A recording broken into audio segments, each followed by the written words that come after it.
Hey,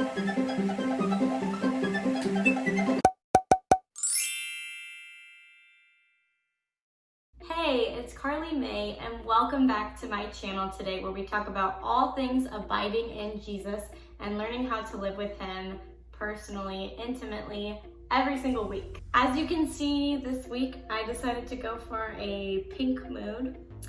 I don't know why, just was feeling the pink today, so that's what we're gonna be doing today. So for today's video, we will be talking about something that is very near and dear to my heart, and that is the topic of youth ministry, because it's something that I've had the pleasure and just the blessing of having a lot of experience in and just learning to love over time. And it's honestly where I first had my foundations in ministry. So I'm gonna be sharing with you guys the top 10 things that I have learned working with youth ministry or working in youth ministries, youth groups, those kinds of things. I thought this might be helpful for someone out there who may be like considering to go into youth ministry full-time, being a youth pastor, or maybe if you just want to learn more, maybe you're a volunteer in your church, or maybe, you know, you're a parent and you just want to learn, you know, what's a good way to teach the Bible to my kids. I hope these tips, these things help in some way. So here we go. So a little bit on my background first. I grew up in a Christian home, so Christianity has been what I've known practically since I was born. When I came to Christ was during a very challenging part of my life. That was when my parents decided to move our family from a mega church into a very small, intimate church, which, as you can imagine, for someone who had only known a mega church, that kind of church, and then going to straight, like, everyone knows everyone, it was very, like, woo, like, uncomfortable for me, because all I had ever known is something where there's a lot of people around. Not only that, but they took me out of a private Christian school and put me into a public prep school with uniforms, and let me tell you guys, that's so not me. Like, whoa, like really uncomfortable. 13, 14 years old. I don't want to be here. And honestly, like, we still joke about it to this day, but I was so resistant to joining the youth group that was at this intimate church.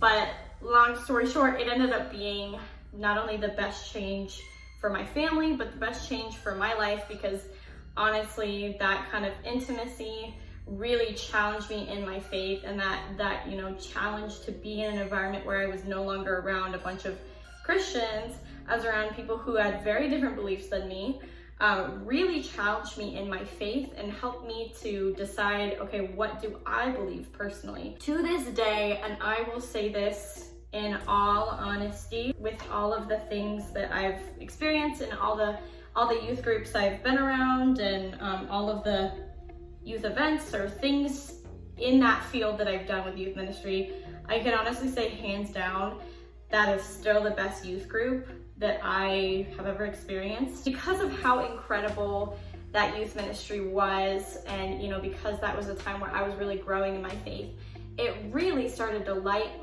me on fire for Jesus, and also thinking about vocational ministry. I attended a awesome Christian camp. It's called Worldview Academy, and I attended it as a student. And this is not your typical like youth camp. As a teenager, like, you're sitting in a classroom throughout the whole day having lectures on, I mean, like, tough topics, like theological, biblical topics, from, you know, why Christianity is true, how we know that the Bible's reliable, the historicity, the, you know, historical backing to Christianity, overall, why it's the truth. I not only attended that camp, but I staffed for a whole summer. It is a traveling camp, so we went from places such as Arizona, California, Oregon, Washington, Oklahoma. I was a small group leader, and I was put in charge of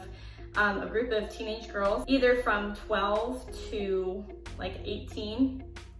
And I would be responsible for, you know, leading the Bible studies with them every night, making sure they got up in the mornings, praying with them, having one-on-one mentoring time with them. This was for 2 months away from my family. If you think there's a better Christian camp for youth ministry, comment down below, fight me on it, you know, tell me if I'm wrong.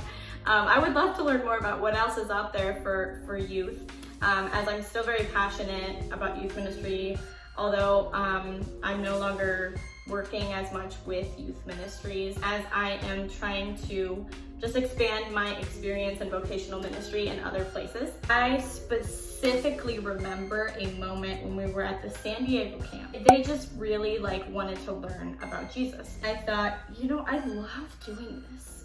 I love youth ministry. I love the mentoring, the one-on-one with students. I just love getting to know their hearts and loving on them and seeing them grow, just so much growth. I thought to myself, maybe this is what I want to do with the rest of my life. And it was the first time where I thought, I think I'm supposed to be in vocational ministry. It honestly piqued my interest. So that's kind of where I started my journey of, you know, working in vocational ministry, was youth ministry. I attended GCU, Grand Canyon University. I actually studied Christian studies with an emphasis in youth ministry, and a minor in worship arts. And so my actual bachelor's degree is in, Christian studies, theology, Christianity. But I had the opportunity over those 4 years to take some pretty awesome, kind of more in-depth, intense youth ministry classes, literally just geared towards knowing how to relate to students, how to preach better, how to spread the gospel, better to them, and really how to love students at their core like Jesus does. I just felt the Lord tugging at me saying, this is what you were made for. This is what, I've given you passions for and interests and gifts for. So I want you to change your major, and I want you to learn more about it so you'll be better equipped to love people the way that I'm calling you to love people. I have never regretted it, ever since, and I loved it, and it's hands down one of the best decisions I've ever made. So also throughout this time, throughout college, throughout high school, I was doing a bunch of different youth ministry events, whether it was with my youth group growing up, leading worship or things like that, or just helping leading Bible studies at other church events, church groups. Eventually got 2 different internships for 2 different summers. The first internship was with a church, actually a different denomination than I grew up with. So that was a really cool, good experience, I think, for me to have my eyes open to a lot of different things. And I worked with a church they were of Church of God Anderson was their denomination. And then I also worked with actually what was my former church, the church I grew up with, the non-denominational Bible church that I grew up with. And that was really cool, just to have grown up in the youth group, and then to have had an internship kind of as a leader. I also was an IA, or instructor's assistant, for Christian worldview classes at GCU. What that class is it's just a way for people to really get to know really the basics of Christianity, what Christianity really is. I taught for a little bit in those classes, but I was not a professor or anything like that. I just kind of helped with grading, helped with mentoring with students, helping them to understand the concepts of Christianity. Also had the pleasure of working as a life leader and a head life leader at GCU. It's a spiritual version of an RA. It's basically the person who holds weekly Bible studies, mentors the girls on your floor, and just in general kind of provides spiritual guidance, walking with Jesus for students. The head life leader does is kind of just a step above that, and essentially you are mentoring other specific life leaders that you meet with every couple weeks. Also worked at a place called Mentor Kids USA, where I was the lead teacher for the high school group. And basically what I did was also mentor those students, teach them about life skills, and just really got to dive into Bible studies with them, things like that. So yeah, that's kind of just my background in youth ministry. So I'm really excited to share these with you. I think these are honestly like the 10 most important, like if I could share anything that I've learned, these are the top like 10 things I would make sure to share with someone, especially someone who is thinking of like going into youth ministry. I'm actually going to be doing it in a really fun way. For the first 5 that I'm going to be sharing with you today, because I'll be doing this in 2 parts. So for the first ones, I'll just be giving you 5, half of them today, and then next week I will be giving you the rest of the other ones. So numbers 1 through 5 are going to be the things in order of, 1 being probably like the least important, and 10 is going to be the most important. So number 1 is titled Make Connections. This is extremely important. Something that I didn't think about was really trying to connect with the students' parents. You are in partnership with those parents, right? There is you, the youth leader, the youth minister, but then there is their parents, the people that they are living with, right? And how we grow up, the house that we grow up into, whether we like it or not, is like a huge influencer in who we are and what we believe in, what we maybe don't believe in, who we grow to be. You guys can all be on the same page for the same common goal of loving these students to the best capacity that you can.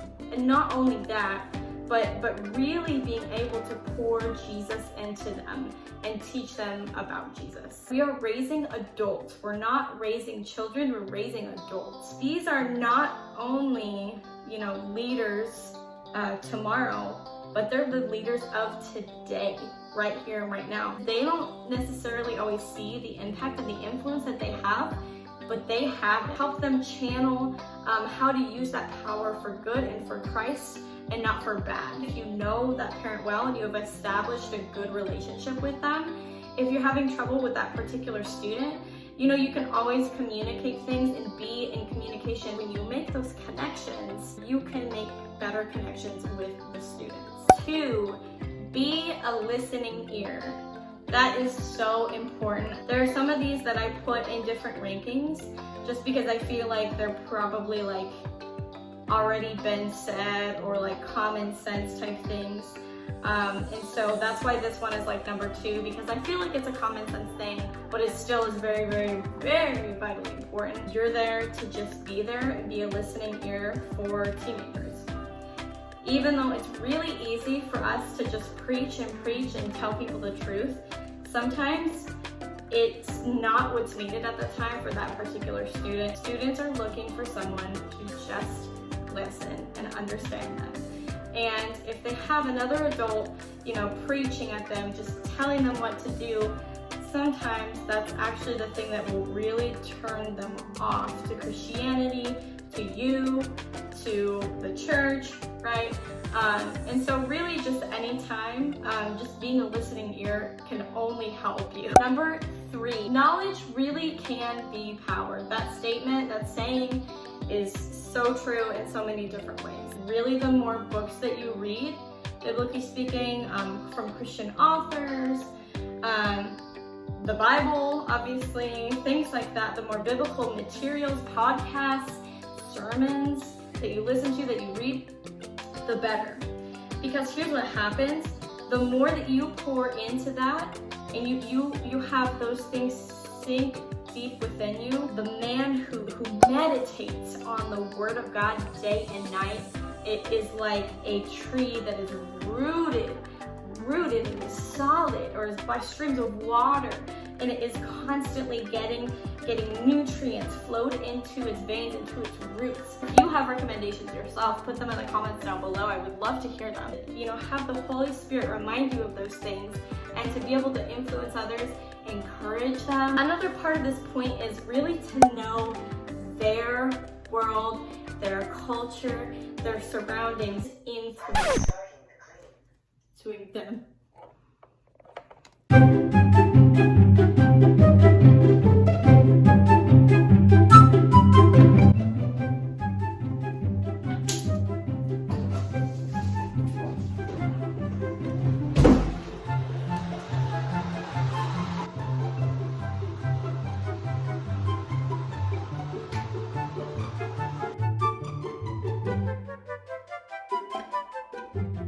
another part to this knowledge point is really knowing their culture, their surroundings, right? What truly influences them and what is influencing them in their lives. There's so many things influencing teenagers nowadays, from musical artists, the things that, you know, this world, this society is telling them how to dress, what is truth, what is not. I've heard some people say, you know, like, oh, we shouldn't, you know what's going on with their culture because like we don't want to encourage that, or we don't want to encourage certain things.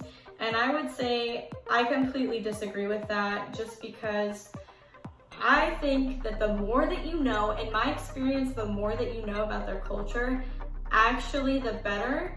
Because a lot of times teenagers will think, oh, well, this leader doesn't understand what I'm going through, or doesn't know, you know, the friends that I have to deal with at school. I think is vitally important.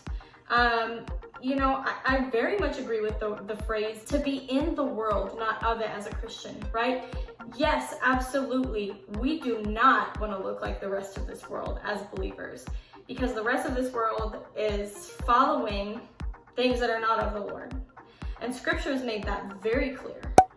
However, you can still learn about this world in order to know how to relate to these students and how to really encourage them and to pour into them. If somebody is constantly, you know, listening to other sermons about different religions and thinking, I'm thinking I might want to convert to those religions, right? And it sounds like a really cool religion, and they're finding a lot of truth in that and all those things, right? You need to know that in order to know how to best talk to them, relate to them, encourage them. If you didn't know that and you just thought you could talk to them, you know, like someone who has known Jesus all their life, is that going to be very effective?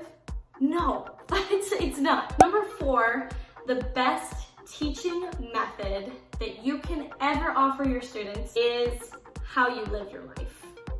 Okay, I feel like that goes without saying, but it's something that it just needs to be said. The best way that you can teach them about God and teach them who Jesus is through your own example. Teenagers are smart, you guys. We don't give them enough credit. Like, we think they can't handle certain things and that they don't pick up on things because, like, oh, they're kids, right? They didn't pick up on things. Honestly, they pick up on so many things. Today's teenagers, today's generations of students are living in a world of inauthenticity. The more that you can just show them, like, this is who I am, this is what I believe in, and show that through your example, they're gonna see that, they're gonna be curious, they're gonna be interested in that so much more than the person that just says and preaches all these things to them and really isn't practicing what they preach. Because what's important to you will influence what's important to them. Finally, number 5, positivity is key when it comes to students. Obviously, there's good critique, right, and bad critique. And yes, absolutely, you know, you need to be the leader to stand up and say, hey, these things are not right, or they can improve, and all those things. But one thing that I learned as a vulnerable, insecure teenager myself was that I really needed, and honestly still to this day at times, need a lot of affirmation and encouragement, more than I need people, you know, telling me like how to improve. Because I'm someone who's constantly critiquing all these things, like, oh, I didn't do this one thing today, or I could have done this better, I could have said this to this person better, and I could have loved this person better today. Like, that's always going on in my mind. And honestly, for a lot of kids who are just like good kids and obedient and love the Lord, or are growing up in a Christian home, that's kind of how they're thinking already. Positivity and encouraging them, like, on a daily basis, telling them how they're doing great, how they're doing so well, and what you love about them. I felt like it was like, oh, improve on this, be better at this, blah, blah, blah, blah. And again, all great things. I didn't as much feel like people just believed in me in general, And so, especially if you're in that place of vulnerability and insecurity, as a lot of teenagers are, and you're still figuring a lot of things out about life, you need that person constantly, you know, in your life. Like, hey, like, you're doing great. I see you going far. Like, oh, I'm good at my job and I can grow. I guess I am doing something right, you know, and maybe this is what I'm supposed to be doing. And it's encouraging, right? It's encouraging to anybody. But especially on the days where you have those bad days, you can know that somebody else believes in you. And honestly, it helps you to believe in yourself. Not being dependent on those things, and not just like, hey, I like your hair, but hey, I really like the way that, you know, you've grown in your faith. I see a lot of change in you. Be intentional. Seek those moments out with them. And don't just do it once. Do it like a couple times a week. And that will show not only that student, but their parents, other people, that you really, really care for that student and you love them. And this isn't just like where you're just trying to like preach at them and tell them what to do all the time. So those are my first 5 of the top 10 things that I think are very important tips, or things that I personally have learned working in youth ministry over a couple years in my life. Make sure that you come back for part 2. There's some really, really, really important, awesome things that I want to share with you guys that are, like I said, even more important. I would argue so important that a lot of people miss these things, maybe don't know these things even. So I encourage you to make sure that you come back for part 2, because we're going to learn a lot more in part 2 for the rest of the 5 that I have for you guys. Bye.